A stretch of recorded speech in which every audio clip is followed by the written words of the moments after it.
Well, Dr. Thirumlai, thank you so much for taking the time to educate your patients today. We really appreciate you being here.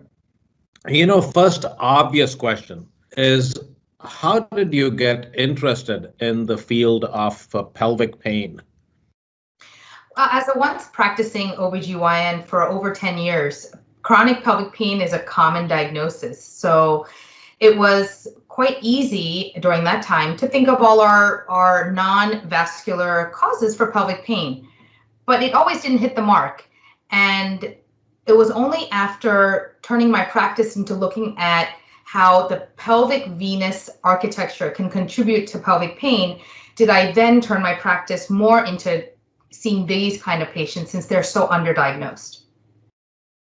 Interesting.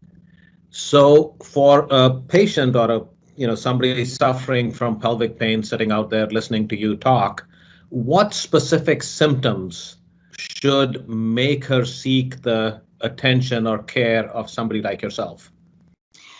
I think the first step would start off by seeing their gynecologist. The most common causes of chronic pelvic pain are usually of non-vascular origin.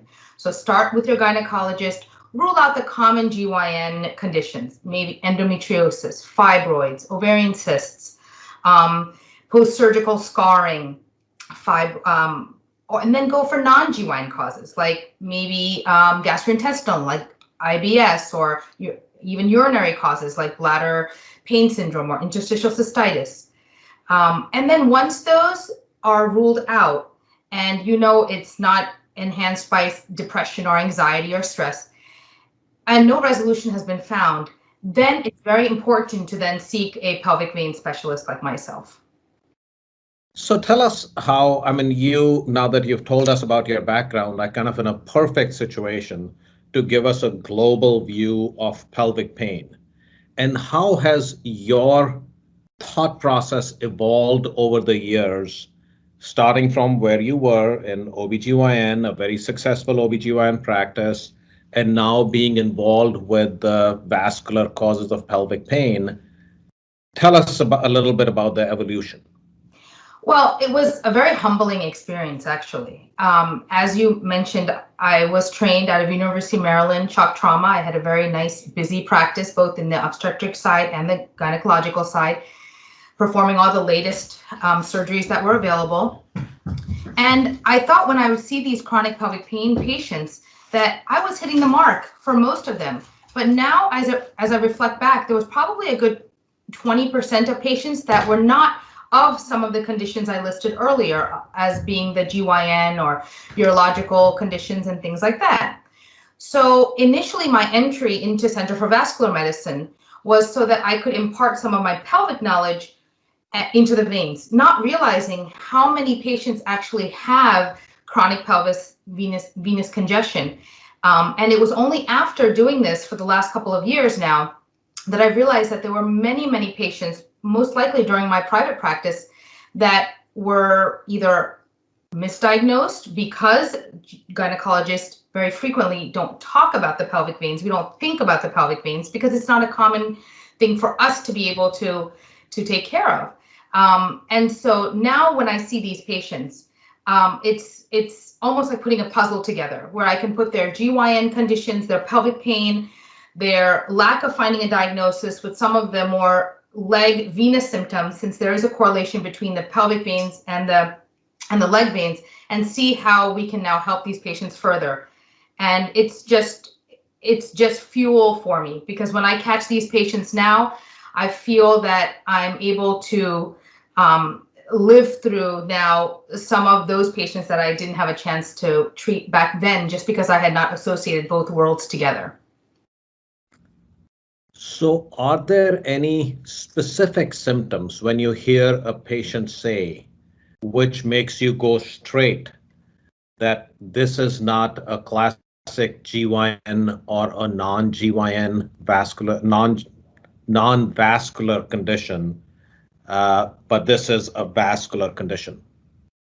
Yes, sir. So many a times when patients come in, they see me initially from a gynecological referral, just because of my background, and having been tested negatively there, with some leg heaviness, some fullness, maybe some pelvic heaviness. More importantly, what disturbs them during their day-to-day life is some dyspareunia or pain during intercourse. And it's not just any kind of pain during intercourse. And I usually don't tell the patients some of the buzzwords, but when I ask a patient, do you have pain with insertion? Do you have pain with deep penetration or with postcoital? It's those patients that tell me it's with deep penetration or after intercourse or postcoital pain that makes me start going down the pelvic congestion route. And then I ask them more questions. How many pregnancies have they had? Have they had 3 or more? What makes the pain better? Have they noticed any change during their menstrual cycles if they're still menstruating? We know that there's a fluctuation of how dysmenorrhea should go through through their life and how it should start decreasing at a certain point. But if it increases at an age where we're expecting it to go down, I continue to go down that path.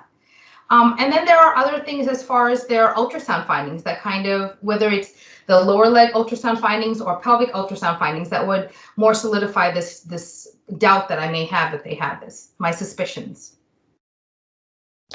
Well, Dr. Thirumlai, I'll tell you, it's the patients in your area are so lucky to have somebody like yourself who has such a complete 360-degree view of pelvic pain, coming from an OBGYN background, taking care of all the deep venous and the superficial venous patients. We just thank you enough. We cannot thank you enough for being in this community. And thank you for all the great work you're doing.